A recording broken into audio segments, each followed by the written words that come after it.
Head to Whole Foods Market to jumpstart your January during our New Year boosting event with savings on feel-good favorites store-wide. Save on organic picks, wellness staples, and more all month long.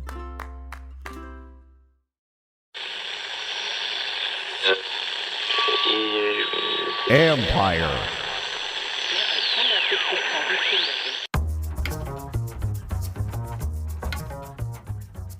Hey, babies. Hey, babies. Hey, babies. Hi, everyone. Hi, everyone. Hi, everyone. Hi, everyone. Hi, everyone. Hi, everyone. Correct salutes over here, guys. Hi, everyone. Hi, everyone.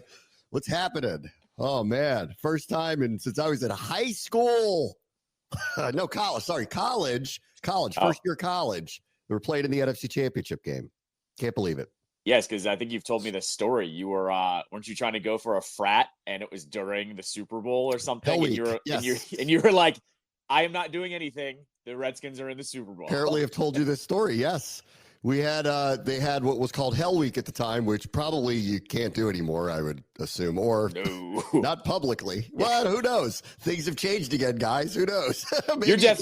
Your definition of hell has probably changed in 2025. Executive order, Hell Week's been reinstated. So, yeah, back then I was pledging a fraternity through the fall semester. We got to what was called Hell Week, which was you get like officially in after it. Our hazing was not real hazing, but whatever. And but they tried to be nasty about it. But the Redskins happened to be playing the Bills. And I said to them, because they were like threatening I wasn't going to be able to watch the Super Bowl. And I go, guys, I'm going to quit. Like, I'm just going to tell you right now, there is absolutely no chance on earth I'm not watching this. Like, so, and then as it turned out, they were lying, and the party they were having after we became full members was to go to a bar and to watch the Super Bowl. So there you go. All's well that ends well. All right. And it is a little weird that it could be the Bills. I mean, that is, if they both win, it's a little weird. So. I mean, I think it's weird no matter, who they play, if they are to go ahead and win this game. Like, you're going to be playing the Chiefs, a team that didn't get their name to be forced out, and you will be playing them, or you're doing a rematch of the Super Bowl 33 years ago. So there's quite a few storylines there. Yeah. I think what's really interesting too, so they would be the third 6 seed ever to get to the Super Bowl, last since 2010 Green Bay.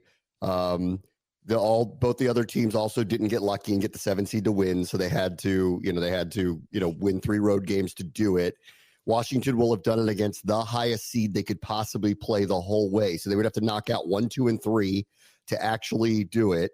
And then if the Chiefs were to win, they would face the highest possible seed they could face the entire way. No one is going to put this team down as one of the all-time great teams because metrically they don't have that. I did find it really interesting that of the other 5 quarterbacks who have made rookies that made the championship game, like Jaden is trying to become the first to get to the Super Bowl, all of them had top 3 scoring defenses. Of course, this team doesn't have that.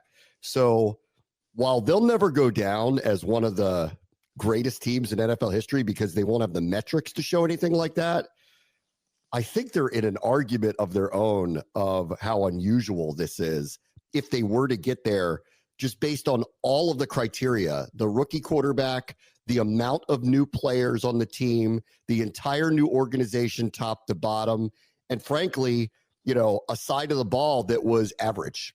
Like, it's kind of hard to really encapsulate why they're here. It's just about belief, teamwork, poise, execution, preparation. That's what it's about. And it's not really about because they have better players than you. The funniest thing that has happened over the last week, especially after the Lions win, or, the win over the Lions, was seeing some NFL fan bases go, well, yeah, of course, Jaden's having a great season. Look at his supporting cast: Terry McLaurin, Diami Brown, Brian Robinson, Austin Eckler. And I'm like, no. Don't even try that. You do not get to do this only because we're one of the 4 teams you get to watch now in the playoffs. Like, I couldn't believe when I saw a little bit of that chatter happening. And that's what I'm getting at here is they're not going to be known as some huge dynamic team. It's all going to go back to number 5, essentially, on the offensive side of the ball. He's made everyone so much better. I'm not taking anything away from Terry McLaurin or Diami Brown's hot streak right now, but going into this season, your and I's biggest concern was, is there enough around him for this offense to be successful? he's a one of one. This team's a one of one.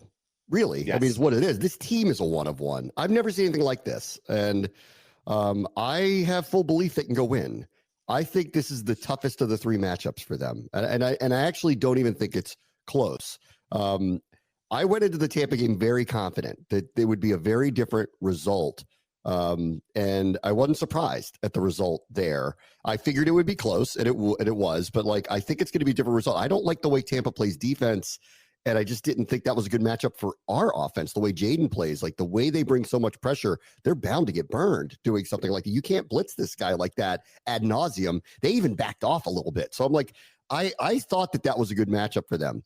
Last week, the overconfidence just streaming out of Detroit, I thought played into, you guys are in for a big surprise. You're not a dynasty. You've never won anything. And secondarily, your defense stinks.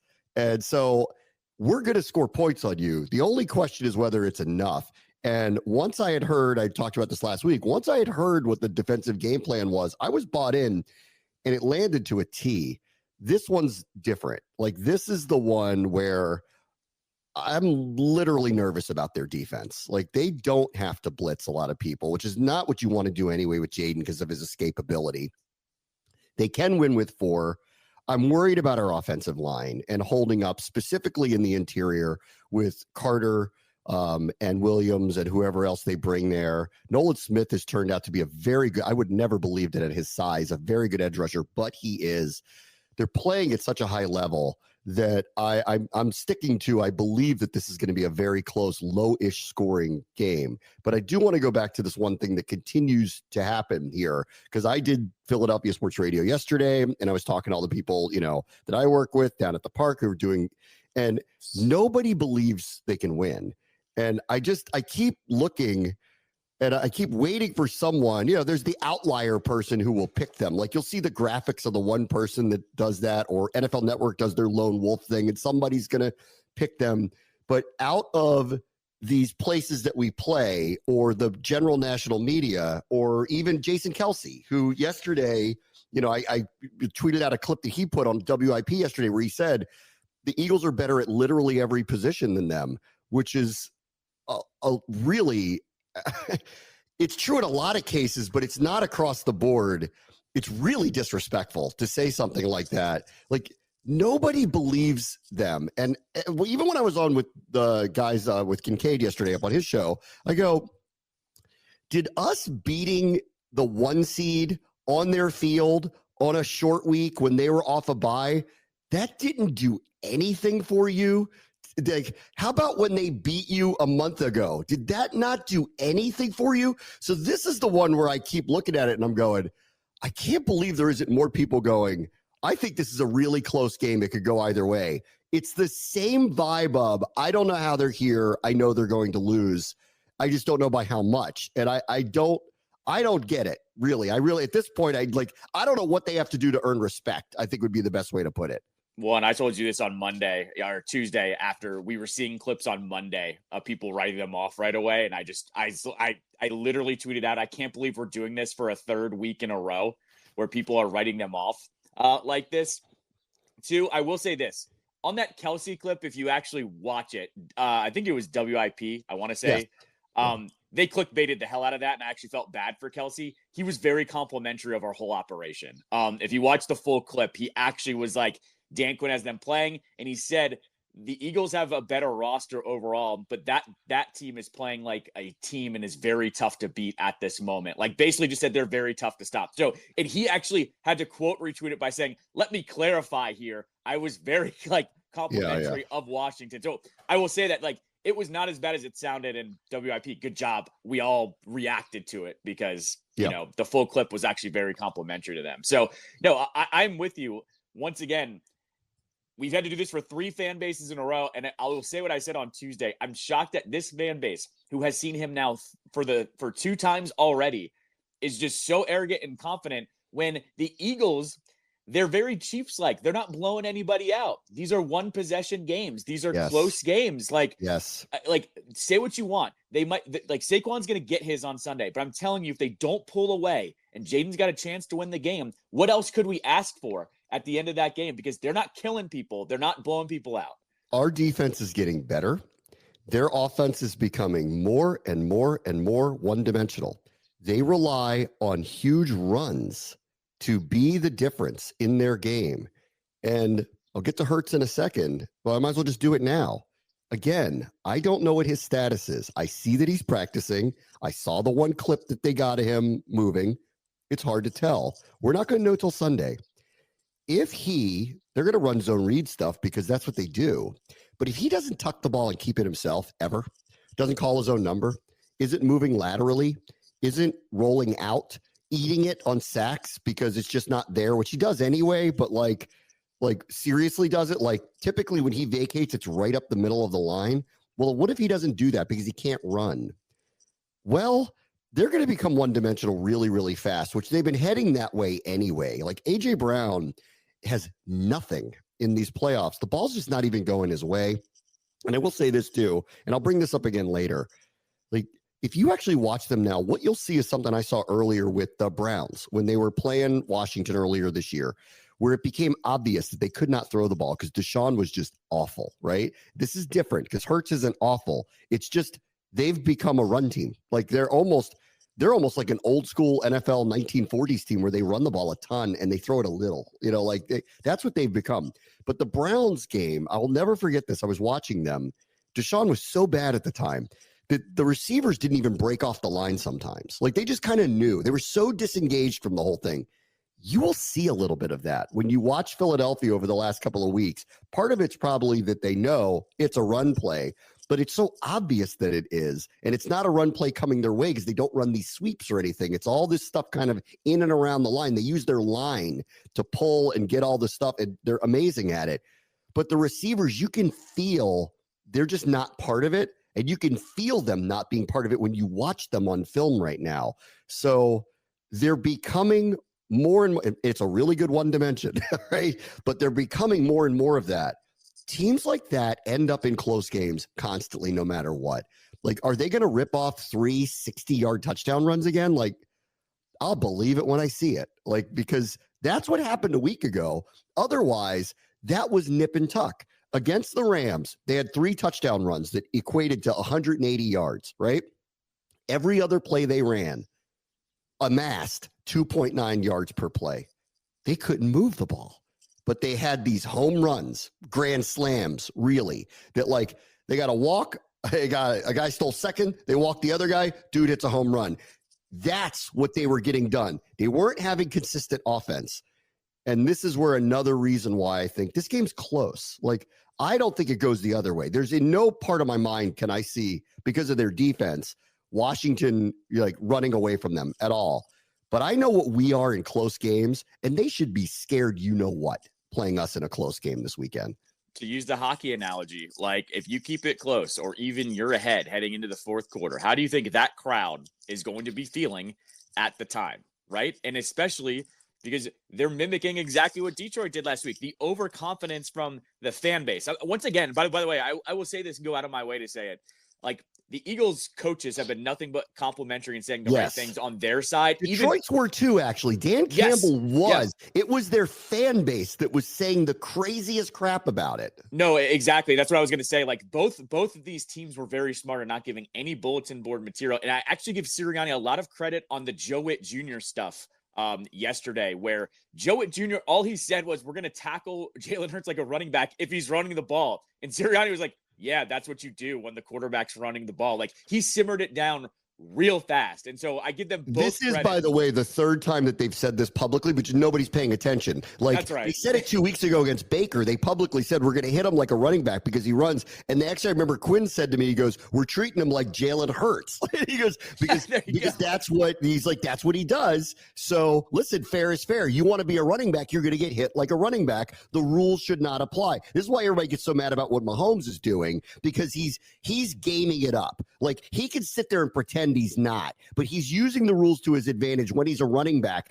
that's pissing everybody off. Like, he's getting to the point where he's like, I'm going to wait till you get so close that you can't stop yourself. And then I'm going to do something that I know will get a flag. And that's BS, honestly. Hurts and Mayfield aren't doing that. They're pulling the whole, all right, let's go. And you know what? Fair is fair. And that's why I'm glad Sirianni said that, because when I heard it got out there, it was the third time they have publicly said it, but this team doesn't get any play. Nobody's paying attention to what they say. So that actually wasn't new. But I thought when I saw it, I went, uh-oh, like Philly's going to jump on this and they're going to say, what they're going to spin that to is we're going to cheap shot your quarterback. That's not what he's saying at all. He's saying, if you're going to be a running back, you will be hit like a running back, and we don't care. And you should know that. And I'm glad that they took that one in stride, because that's what it meant.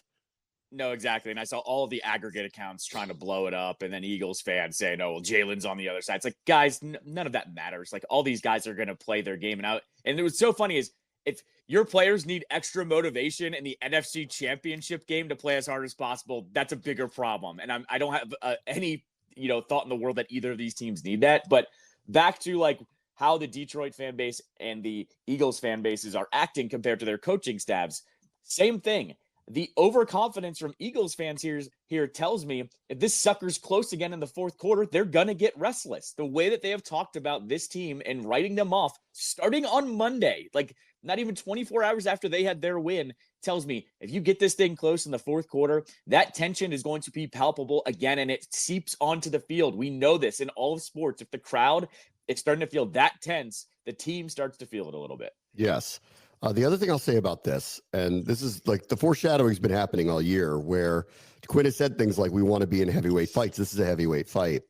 This one's for real, a heavyweight fight. And this is where I want to give full respect to Philadelphia in general. Like, I don't want to get this twisted at all. I think they're a formidable team with, as Jason Kelsey put, a Super Bowl roster, 100%. Like, I've never seen this before. Every single offensive lineman got at least one vote to be an All-Pro this year. All 5 of them, it's all worthy. Like, it's not reputation. They are playing that way. It is the best offensive line in the NFL. And then obviously, like, Saquon's having a historic year. Hurts is really good. Their receivers, albeit not being used very much, that's as good a 1-2 in the league as you could possibly ask for between those two. And it's defensively where they deserve a tremendous amount of credit. This is going to be a bloodbath. I mean, it really is. Like, the way that they played against Green Bay was lucky to walk out of there. They're playing an extraordinarily physical game. Our team is 2 now. Don't be fooled by the amount of points and yards that have been given up over the last couple of weeks. Those are 2 top 5 offenses. Like, they said something, like, I was on with somebody, I've done so many hits with people this week, but like somebody asked me, they were like, because I said something, I go, their defense is peaking, is what I said to them. And they go, peaking? They gave up all these points and all these yards. And I go, yeah, they got 5 turnovers. And I'm like, and oh, by the way, that is a historic offense on their field that they played. That team is the 4th highest scoring offense ever. What did you think they were going to do? Hold them to 10 points? Like, that wasn't going to happen. That was a massive success. They induced them into a bunch of turnovers. That was the goal. They knew they were going to have to score 30 to win. Anybody's going to have to score 30 to beat that team. But they induced them into the things they wanted. Our team's gotten more physical, but theirs has too. I mean, of the things that there's a lot to be impressed by with Philadelphia. That part of it, on that side of the ball, Vic Fangio has them playing like bats out of hell. This is going to be a war. This is a Rocky fight. This is both of them on the mat at the same time. Someone getting up, can't open their eyes, yelling, Adrian, we did it. Like, this is for real going to be this. I think this is going to be a massively physical game on Sunday. No, I mean, I've gotten that vibe all week, and not to mention their fan base, same thing, is going out of their way saying, like, watch out for Luvu. He's a dirty player, something like that. I'm like, oh yeah. Okay, guys, like, don't worry. Like, you guys are hitting people too. I was like, just remember what your defensive lineman there is like known for being. So let's calm down on that one. No, I'm not. I also love this too. Everybody hates playing Tom Wilson, but you love him on your team. That's right. Lulu's not a dirty player, but he's a very physical player. And if they're talking about you that way, he's in your head. I love it. Of course. No, absolutely. Like, we talk about this all the time. You love to have him on your team. You'd hate to play against him. And now I'm like, oh, wow, we're at this point with Luvu now. You guys really don't like him, but you would definitely take him on your team 10 times out of 10. I'm with you too. Watching them, I think that was also something that helped them in the Rams game on Sunday. Was the Rams had one more shot, but you could tell they were on a wing and a prayer that last drive. And yes, the weather was messy, but like, you can tell when you're watching the end of games when teams just do not have it anymore. And that was one where even I was kind of like, ooh, like, they have a chance to win this thing. they're right there, but the physicality set in the fourth quarter. I think the key for Washington are these two players, Jeremy Chin and Quan Martin, which is another thing that I'm very bullish about going into this game. Washington's secondary, tell me how different that feels from the beginning of the season to now, especially with the addition of Lattimore, who is coming off what appears to be, finally, he's kind of in playing condition where he looks like himself. He's throwing his body around. He's very physical. Who's got a more physical secondary than Washington does right now? Between Lattimore, Sanders who will hit people, and these two safeties. But they're it for me, and this is why. So Barkley, I don't care how many people you put in the box. His vision and his ability to throttle up, which is like Jahmyr Gibbs a week ago, it's second to none, really. So he's going to hit big plays.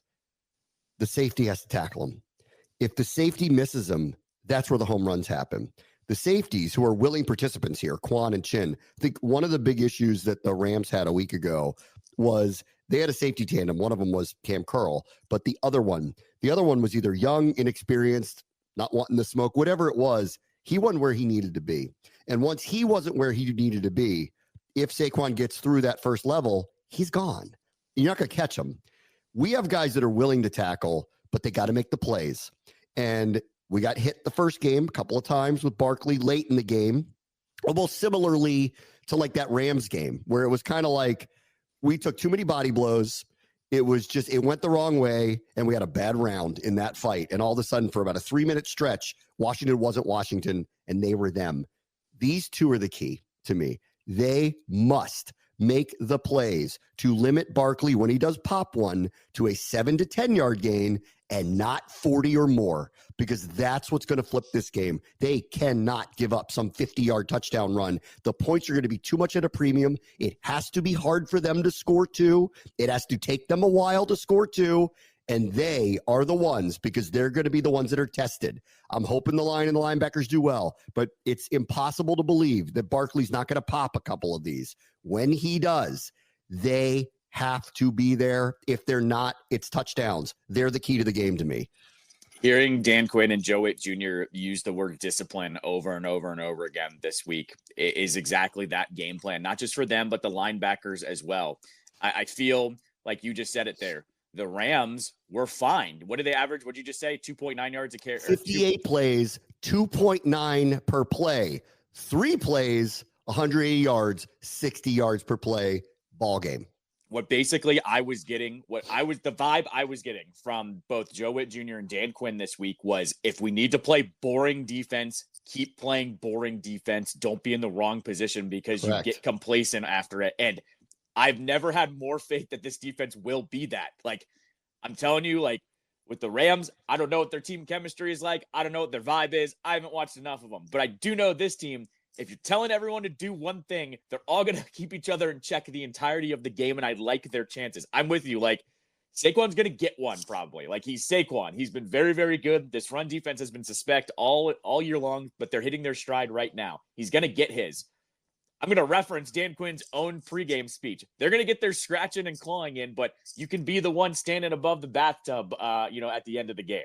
You give up a few 15-yard runs, whatever, that's going to happen. That guy's having a historic year. You cannot give up the 60-yard touchdown run. That cannot happen. And that is their explosive plays, mainly because the wide receivers are either in book club or fight club. And I don't know what it is at this point. Like, that book thing was weird, but you know what? It was very telling. They're just not really part of the offense, actually. That's what he was symbolically saying at the time. And I think he's actually handled it very well, A.J. Brown. He has said publicly, like, I just want to win. And I actually believe him because in the past, it was always, why am I not getting the ball when they're winning? He's at least turned that into, I'm not going to tell you I like this, but I'm also not going to make a big stink out of it. And my big stink of it is going to do something on the sideline to show you that I want more, but I'm not going to be horrible about it and yell in your face. This is his new way. He's gone. This is his subtweet version of saying what he used to say to Sirianni's face on the sideline. And everybody got pissed at him. That's all that's happening.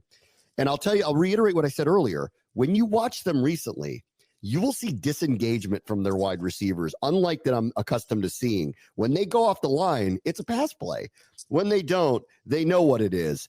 And it just doesn't have that same feel to it because they're just not a big part of the offense anymore. Washington needs to make Jalen beat him with his arm. And you know what?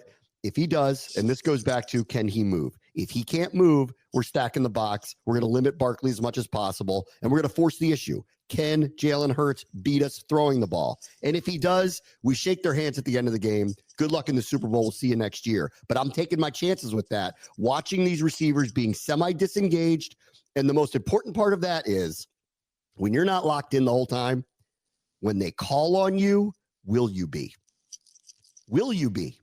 In the end, when he needs you, it's 17-13. They got 3rd and 8. They can't run the ball there.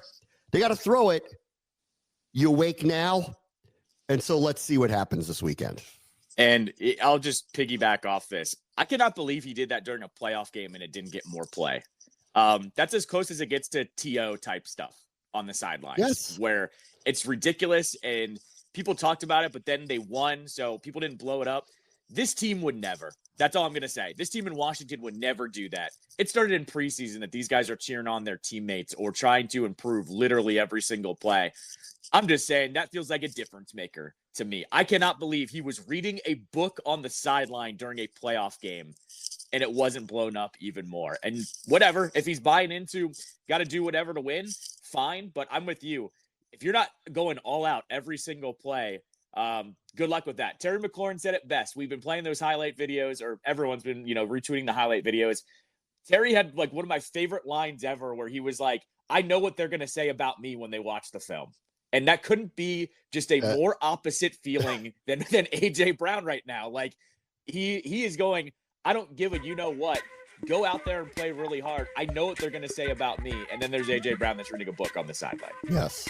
All right, we'll be right back. We'll get to the other side of the ball next. Bram, watch the show. ESPN 630, the Sports Capital. You sign up for something, forget about it after the trial period ends, then you're charged month after month after month. The subscriptions are there, but you're not using them. In fact, I just learned that 85% of people have at least one paid subscription going unused each month. Thanks to Rocket Money, I can see all my subscriptions in one place and cancel the ones I'm not using anymore. And now I'm saving more money. Rocket Money is a personal finance app that helps find and cancel your unwanted subscriptions, monitors your spending, and helps lower your bills so you can grow your savings. Rocket Money has over 5 million users and has saved a total of $500 million in canceled subscriptions, saving members up to $740 a year when using all of the app's premium features. Cancel your unwanted subscriptions and reach your financial goals faster with Rocket Money. Go to rocketmoney.com/gameon today. That's rocketmoney.com/gameon. rocketmoney.com/gameon. This episode is brought to you by Allstate. Some people just know they could save hundreds on car insurance by checking Allstate first. Like to check the date of the big game first before you accidentally buy tickets on your 20th wedding anniversary and have to spend the next 20 years of your marriage making up for it. Yeah, checking first is smart. So check Allstate first for a quote that could save you hundreds. You're in good hands with Allstate. Savings vary. Terms apply. Allstate Fire and Casualty Insurance Company and Affiliates. Northbrook, Illinois.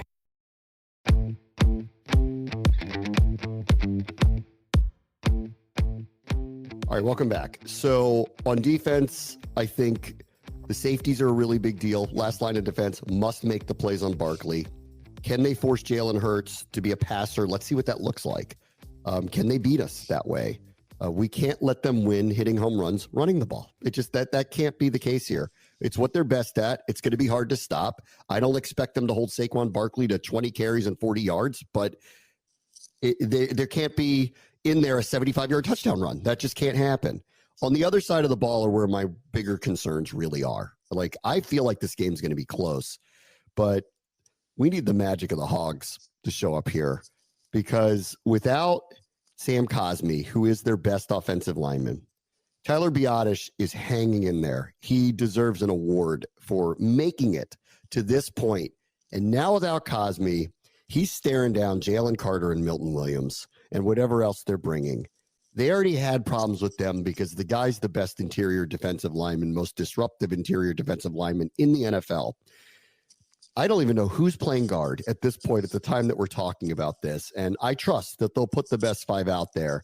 But we are going to need an effort of all efforts that I can't really envision to somehow summon enough time and offense not to blow up enough drives. I don't know if we can run the ball here this weekend, like outside of Jaden's magic axe that he pulls. But since we've been hearkening back to all these different eras for all these different moments, I did the numerology of Sammy Baugh earlier this week we're talking about 1991 a lot. There's the Bills that are playing. It's all weird. It's all kind of lining up karmically. We need the Hogs to show up and somehow metamorphosize into the bodies of these 5 people, because they're going to have to play the game of their lives to actually have a real shot to score any real points. I keep feeling like this is low scoring, partially because Hurts is, injured and Philly isn't scoring at high clips and really fast. But I don't know how we score a lot based on our offensive line situation. So maybe part of this is the only way we're winning a game is it's 1st to 20. I mean, I could possibly see that, by the way, on your synergy on Sunday. It will be 33 years to the day they won the Super Bowl. So maybe your Hogs magic could kick in there. I'm just going to give you that. On this one, I've thought about it and I've talked about it on my show a little bit, and I've come to this conclusion. They just need to flip their Lions game plan. I think you do a lot of quick passes. You do some screens in the first half. You try to get Carter and that defensive line moving laterally early. Basically, get them to hesitate a little bit from the beginning of the game. Do some quick passes. Just put the ball in Jaden's hand, right? Like, you and I have talked about it for how many weeks now, where at the end of the game, Cliff doesn't overthink it. He just puts it in Jaden's hands, right? Whether it's a run or a pass. I think you do that in the first half, and you try to get a little bit of scoring happening early. And I'm with you. Feels like 20 points is about where this game is going to go. But if you can get that pass game, that quick pass game going in the first half, then try to run the ball in the second half, that's about where I've landed on this one. I don't think they run the ball well in the first half, but I think if you can tire that defensive line out just a little bit, maybe in the second half, you bring out Brian Robinson to be the sledgehammer, and maybe he rips off a couple runs because of how well he played last week too, by the way. Because of the injuries on the offensive line, I don't think Philly needs to blitz very much. They'll do it every once in a while because why wouldn't you? You have to mix things up. But I don't think you're going to do a lot of it. If they do, I don't know why they would, because this is where I think they could potentially get themselves in trouble. And they had to have learned their lesson the last time that they played each other. And I saw some advanced metrics going into the game, and I have them cited somewhere. Jaden Daniels against the blitz in the postseason is outrageous. Like his completion percentage, his rushing yards, all of it. So this is the other issue. Detroit had to. Tampa does. Philly doesn't. So I don't expect them to do a lot of it, mainly because I think that they know the biggest threat is him taking off and ripping off 10, 20-yard runs, shortening the game, getting to the sticks too easily. So I think that this is going to be, they're going to play it straight up. I think they know they're going to win with 4 a lot. And they're going to go walk down the field on us, see if you can actually make big plays. We don't think you can. And oh, by the way, you're going to have trouble running the ball even if you wanted to. Good luck with that. If they do anything different than that, I will be surprised. Like, and they'll be outthinking themselves if they do that. This will be the proverbial, hey, when we're down 10 in the fourth quarter, let's have our wide receiver throw a pass. That's what that would be. And I don't think that they're going to do something as reckless as that. So I don't expect a lot of pressure on him because I think they're going to tell their guys, you've won all year as a group. Just keep winning. And, oh, look, by the way, the guard who's playing for them hasn't played guard in 3 years. Right. No, exactly right. Like these two teams, the thing that they both do best, and which is why this is going to be a tight game, is they don't make the major mistakes. Like this is why, like you have AJ Brown on the sidelines reading a book in a run offense because they don't screw up. Like I don't think you can bait Jalen Hurts into doing the dumb decision. I don't think you're going to get a fumble off Saquon. Like they're mirror images of each other in that sense, that they don't make the major mistake. And I'm with you. They're just going to exploit whatever they need to. And if they need to play a tight game, they'll play a tight game. Once again, that goes back to my original point in our first segment of, okay, you want to play a tight game? I know who I'm taking in said tight game. The other one that I'm hoping to see, because he's done this numerous times, Terry McLaurin's already had a couple of touchdowns, a 4th and goal touchdown in Tampa. It wasn't the game winner, but it got them in the lead at the time. The 58-yard screen pass turn touchdown run is an all-timer. It's a highlight. It's going to be played forever. They just knocked off a 1 seed. It's probably the biggest road playoff win upset that Washington's ever had in franchise history. Biggest upset. They were almost 10-point underdogs in the game, and they won. And he's had a number of great games against Philadelphia. If Santana Moss was the Cowboy killer, McLaurin's been the Eagle killer through the years. This is an opportunity here. He could do well, somebody will if they win, but I have a feeling it's going to be him again. He could do things with it. We're going to be showing those highlights until the end of time. So here's an opportunity. And I loved that clip of that speech that he gave. And I played this yesterday on the show, but if you did not see his press conference the other day, where he spent 3 to 5 minutes essentially explaining why this team is where it is right now, it encapsulated all of it, all the things that I've observed, but he was able to say from the perspective of a leader and someone who's lived it in the locker room. It will explain to you the unexplainable. Like, you could sit there from the outside and write these guys off, listen to that, and you'll hear why they're here right now and why no one should take it lightly about what they're going to do on Sunday. There is a power of belief, chemistry, brotherhood, union, execution, preparation, communication that is going on here that's extremely unusual. And the way that he described all of it, it is special. And I thought it was amazing to hear him say it, because he's so, not is he just a great player. He's going to do whatever he wants in life. He's such an incredible communicator, too. He always has been. We always knew this in the locker room covering him, but there's never been a reason on the outside to listen to him like this. And I'm so happy he's had a career year. I'm so happy people are seeing him for what he really is, and now hearing what kind of leader he is. And now I am hoping that I get to call a play of his that's going to go down as an all-time moment to really cement his legacy in this town. I could not help but hear when he was talking about it, basically calling it the Commander way is pretty much what he was, describing it as, and saying that this was back in April or whenever OTAs were. He was describing it that OTAs and minicamp is when they, basically made this up with the veterans and the coaches that are there right now. And I couldn't help but kind of kick it back to us in training camp. And, not to bring him up disparagingly, but to just bring him up. The trade of Jahan Dotson to the Eagles. And you and I at the time both said, this seems like a guy that's not buying into this new coaching staff and what they're about. And I couldn't help but think about Dotson in that moment, because we knew that there was something up with Dotson, and they didn't disparage him on the way out. They all said the right things. Adam Peters had high praise for him being a pro, but you could tell he was not buying into whatever they were putting down. And he was not picking it up, and they traded him to Philly. And I couldn't help but kind of just have this moment of they're going to get that team this week. And you just explained what this team is about from here on, from not just this year, but from here on out. And that's what I loved about that, those couple of minutes he was talking about. This is the standard moving forward, which once again reiterates, no matter what happens on Sunday, this team is very, very set up for success from here on out. Yeah. I mean, he's already had an incredible playoff run, but here's the moment. Yep. I think back to, they beat Dallas. My favorite game in Redskins history is they beat Dallas in the NFC Championship game at home. And Darryl Grant tips the ball up the air, or the ball gets tipped up the air. Darryl Grant catches it, goes in. You see that play forever. I'm hoping this happens for Terry. It's going to happen, hope for somebody, that there's going to be some play that's going to happen. But you have an opportunity to knock out a division team. Washington hasn't played an NFC Championship game against a division rival since the mid-1980s. It's the first time ever they're facing Philadelphia here. What happens on Sunday lasts literally forever. And there's part of me that hopes that he's on the opposite end of one of those plays, because I think he deserves it. So I hope we get to see that from him. The last thing here is this.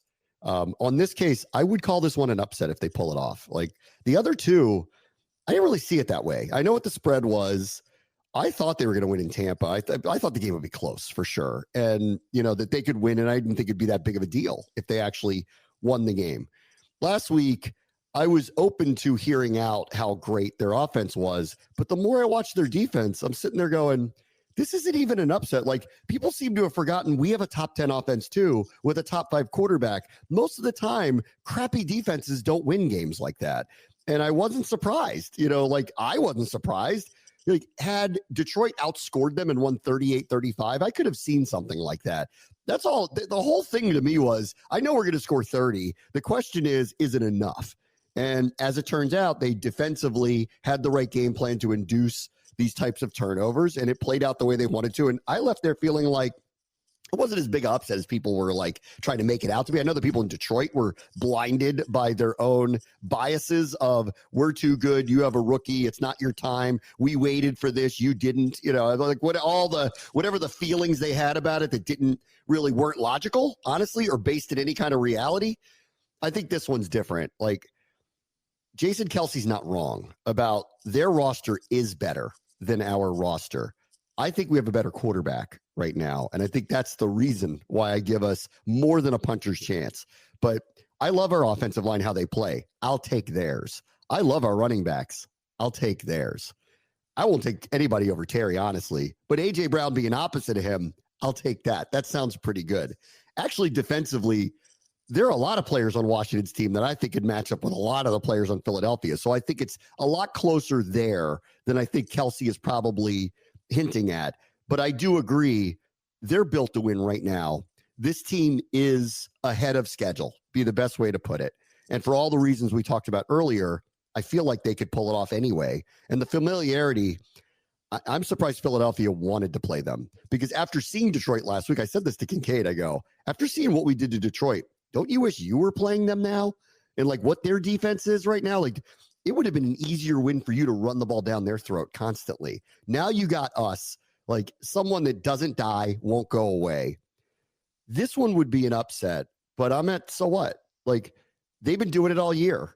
And it'll be incredible, because Monday, if they do win, they will be an underdog again. It doesn't even matter who they play. Yep. And they will be written off by the Bills or the Chiefs who've won a lot of Super Bowls, or the Bills who, like the Lions, guys, it's our year. We've been waiting for this for a long time. That's what's going to happen. So I hope that we're there on Monday talking about it that way.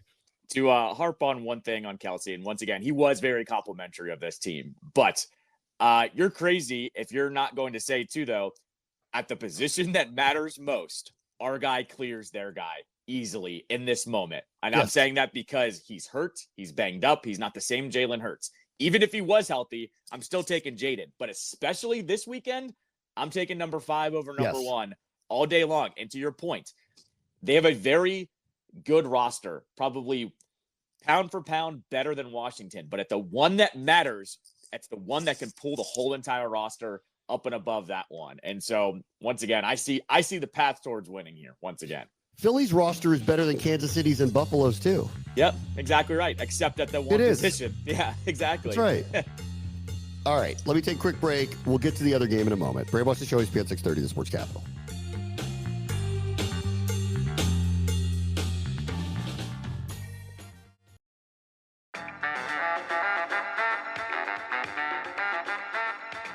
All right, welcome back.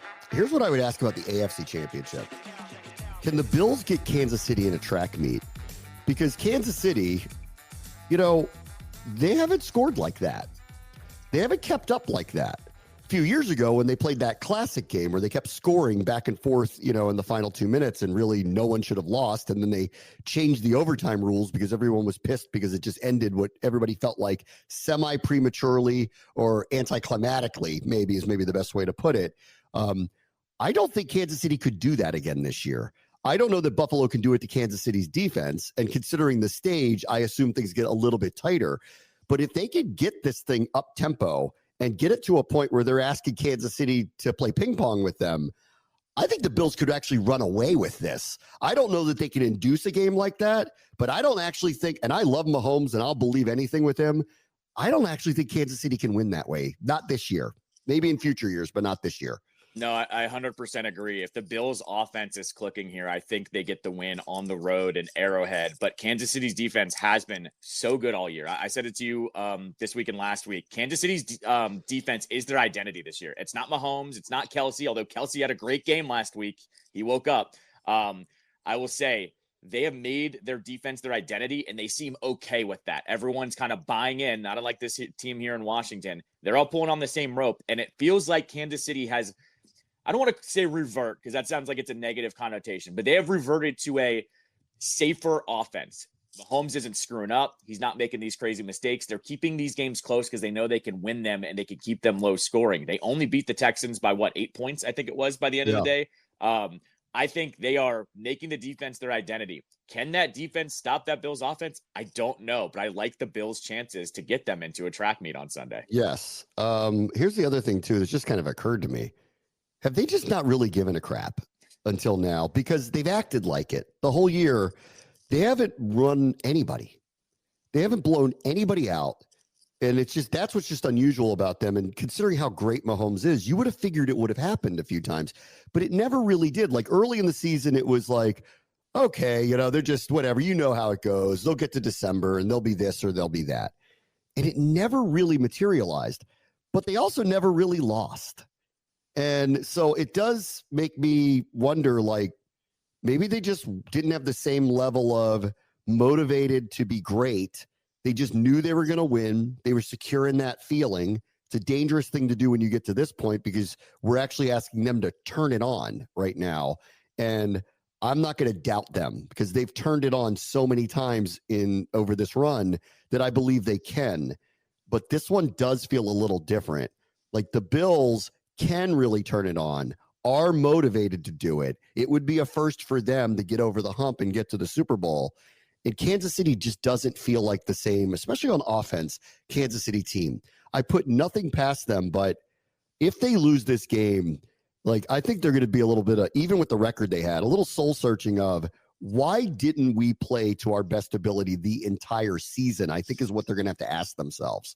I think it goes back to my previous point. I think they're okay making the defense their identity. I also think here's the breakdown of Kansas City's offense. They're paying Patrick Mahomes all that money. They're paying Kelsey all of that money. And granted, it's a tight end salary, so it's not super high, but that's what they've invested in. Kelsey's now older. He's not producing at nearly the same clip. No, he's not. And here's the thing, too. It was bound to happen eventually. They kept finding pieces to get that offense going every year. They haven't found them this year. Like, I'm sorry, Worthy is not enough to keep that offense going the entire time. They finally hit their wall, I think, of finding the talent off the scrap heap and being able to get past some of these opponents. So I think it just goes back to they're okay playing the way that they are because their defense is just so good. I don't think it's that they're unmotivated. I just think it's their identity has changed a little bit here. If they are unmotivated, that's crazy to me because they're talking about the three-peat like they really wanted to accomplish it last year right after they won. So I think it's just a new identity for them this year. The last thing I'll just say about the Bills, it feels very Caps of a few years ago. We're not going to be the suck this year. And they're actually yelling that now. Like you saw that interview after the game where Allen was like, everyone just told us we don't have the talent. We're this, we're that, we're this, we're that. They bought that. And it is the full on, we're not going to be the suck this year. So I do expect Buffalo to win. I don't know how, I think the Commanders-Eagles game is going to be close. It's going to come down to one possession. Let's see how it goes. I do think the Bills are going to win. And so with that, in mind, let's get those 91 vibes going because we got a real distinct possibility of you want some weird karma for all this weird year. A rematch of that Super Bowl feels right on the nose, honestly. Script makers, you did a great job this year. Real great job. I would agree with it, too, in this sense as well. The Commanders, if they were to win this game, they would beat the three highest seeds, but they would also go through the Lions, who, quote-unquote, our year, would go through that team, would go through the Eagles, where they've had a historic offense, right? They would go through a division rival in the NFC Championship game, and then they would face the team they last played in the Super Bowl that never got over the hump. That's, once again, their year. And that would just be an amazing storyline to talk about for 2 weeks. It'd be amazing. In a dome, in one of the few stadiums that did exist back in 1991. That's right. That's right. Yeah, exactly right. All right, everybody. I'll see what happens. We'll talk to you on Monday. Bram watch the show. ESPN 630, the Sports Capital.